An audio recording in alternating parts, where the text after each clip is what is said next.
Myself doctor Sanjeev Kumar Tiwari. जैसा कि मैंने आपको पुराने वीडियो में बताया था ऑप्टिक्स के बारे में और उसकी कुछ प्रॉपर्टीज़ के बारे में हमने डिस्कस किया था, उसके कंटिन्यूएशन में हम आपको आज जिस प्रॉपर्टी के बारे में बताने जा रहे हैं उसे हम हिंदी में विवर्तन कहते हैं और इंग्लिश में उसे डिफ्रैक्शन कहा जाता है। डिफ्रैक्शन एक लाइट की फेनोमेना है, उसको हम आज पढ़ेंगे।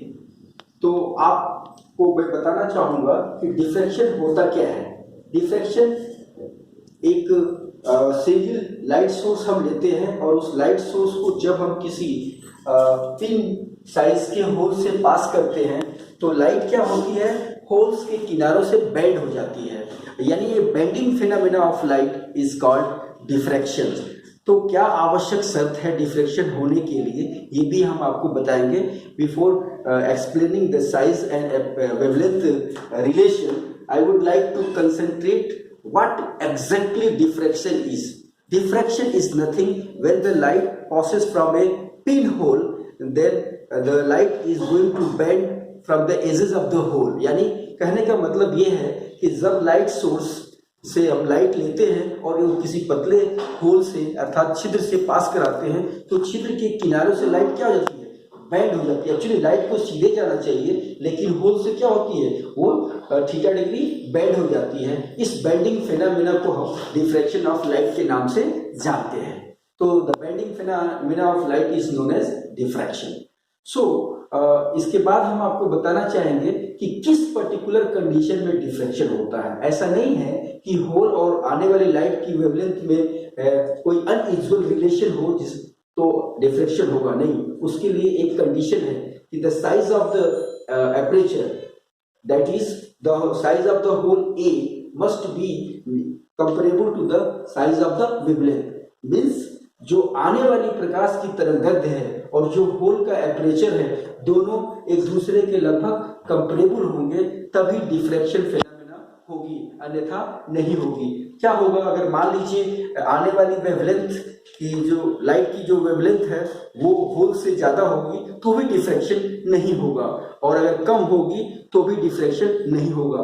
तो it is very clear that कि diffraction can take place when the light wavelength and the size of the aperture must be comparable, right? तो इसके बाद इसमें होता है हम सिंगल स्लिट डिफ्रैक्शन पढ़ते हैं, फिर हम डबल स्लिट डिफ्रैक्शन पढ़ेंगे, उसके बाद हम एन स्लिट डिफ्रैक्शन पढ़ेंगे जिसे हम ग्रेटिंग कहते हैं।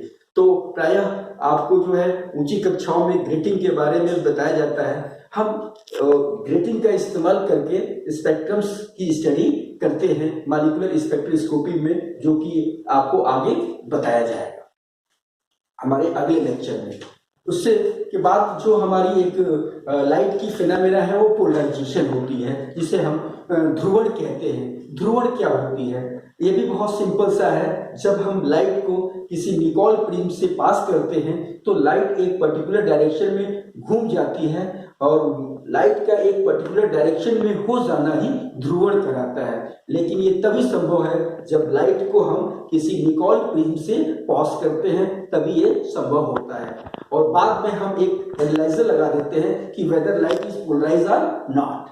तो ये तो ऑल अबाउट द पोलराइजेशन है। यानी पोलराइजेशन में क्या हो रहा है कि लाइट आ रही है, हम उसको निकोल प्रिज्म पे डाल रहे हैं, जो लाइट सोर्स से निकल रही है वो सभी डायरेक्शंस में स्प्रेड हो रही है। लेकिन जब निकोल प्रिज्म से पास होती है तो एक पर्टिकुलर डायरेक्शन में क्या हो जाती है, वो चेंज हो जाती है, एक पर्टिकुलर डायरेक्शन में रह जाती है। इस पर्टिकुलर फिनोमेना को हम पोलराइजेशन के नाम से जानते हैं। और पोलराइजेशन एक ऑप्टिकल इंपॉर्टेंट फिनोमेना है, जिससे हमें पता चलता है कि लाइट जो है ट्रांसवर्स नेचर रखती है, अर्थात इसके पास जो नेचर है वो क्या है, ट्रांसवर्स है। लाइट में दो कंपोनेंट होते हैं, एक इलेक्ट्रिकल कंपोनेंट होता है, एक मैग्नेटिक कंपोनेंट होता है, and that is why it is called electromagnetic radiation.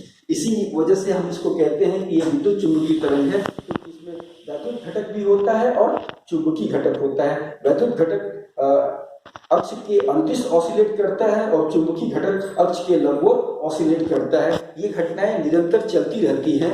और इस पहले तो बहुत ज्यादा कंफ्यूजन था लाइट के नेचर के बारे में कि ये ट्रांसवर्स है कि लॉन्गिट्यूडनल है, यानी अनुप्रस्थ है कि अनुदैर्ध्य है। पोलराइजेशन की घटना आने से हमें पता चला कि ये जो है एक अनुप्रस्थ घटना है, यानी कि transverse nature of light can be explain by the polarisation of light. Before that, we are very suspicious about that. What is the exact nature of light, whether it is transverse or longitudinal. And after polarization, it is clear that light is a transverse wave.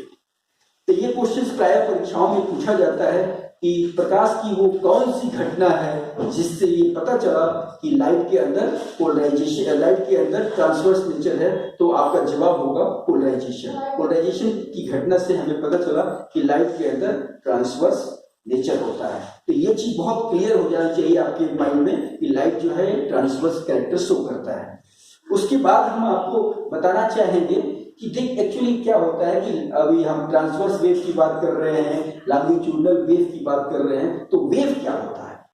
तो wave जो होता है वो एक तरह से carrier of energy है. अगर आपको मैं बताना चाहूँ कि वेव जो होती है वो एनर्जी को ट्रांसपोर्ट करके एक स्थान से दूसरे स्थान तक ले जाने का कार्य करती है. जैसे आपको सेव मंगाना हो कश्मीर से, तो आप क्या करेंगे? ट्रक का इस्तेमाल करेंगे, ट्रांसपोर्ट सिस्टम का इस्तेमाल करेंगे और वहां से आप सेव मंगा सकते हैं. ठीक वैसे ही अगर आपको एनर्जी मंगानी हो एक स्थान से दूसरे स्थान तक, तो आप किस चीज का इस्तेमाल करेंगे?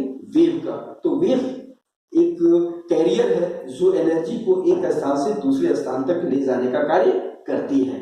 अब आपको बताएं वेव होता क्या है? Disturbance of any medium.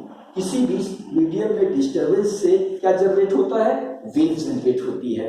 और जैसे मान लीजिए हमने बोला माध्यम के कण, हमारी आवाज माध्यम के कणों से टकरा टकरा के कहाँ जा रही है? आपकी कानों तक पहुंच रही है और हम क्या बोल रहे हैं आपको सुनाई दे रहा है. तो तरंग के संचरण के लिए दो चीजों की माध्यम की आवश्यकता होती है, जिस उसको हम यांत्रिक तरंगे कहते हैं. जिन तरंगों के संचरण के लिए माध्यम की आवश्यकता होती है उन्हें हम यांत्रिक तरंग कहते हैं, मैकेनिकल वेव कहते हैं. जैसे हमारा साउंड है, साउंड क्या है? मैकेनिकल वेव होता है. उसके बाद हम नॉन मैकेनिकल वेव की बात करेंगे जिसके लिए मीडियम रिक्वायर्ड नहीं होता है, माध्यम की कोई आवश्यकता नहीं होती है. वह तरंगे जिनके संचरण के लिए माध्यम की आवश्यकता नहीं होती है उसे हम क्या कहते हैं? Non mechanical wave. और उसका एग्जाम्पल क्या है? लाइट. लाइट एक ऐसी वेव है जिसके प्रोपोगेशन के लिए मीडियम की आवश्यकता नहीं होती है. तो ये है वेव के बारे में. फिर हमने आपको क्या बताया? आज हमने आपको बताया कि डिफ्रैक्शन क्या होता है, पोलराइजेशन क्या होता है और वेव क्या होता है.